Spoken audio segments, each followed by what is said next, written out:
What's going on, everybody? Working on a BMW 535i with the N54 engine. And what we're looking at here is the lighting module underneath the dashboard to the left of the steering wheel. Down up in there belongs to a customer of mine who recently got into a little minor fender bender in the front driver's side. He had hit somebody and the light was damaged. And with that light being damaged about 3 or 4 days into it, he said he started smelling something burning under the dash, and he could feel the heat, and it actually caught on fire underneath the dashboard. Luckily, he had a bottle of water, was able to put this out.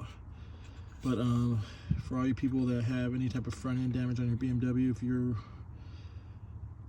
remotely in the area of like having the headlight dangling from the front, or the whole active headlight unit is damaged and is giving you the warning on the dashboard, this is something you may want to be very careful about.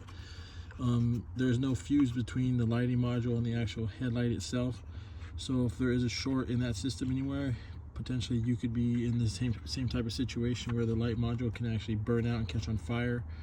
So for your safety, if you have any type of headlight damage, you may want to address that right away, just so you don't end up into this situation. Once again, this is on a 2008 535i BMW. Thank you.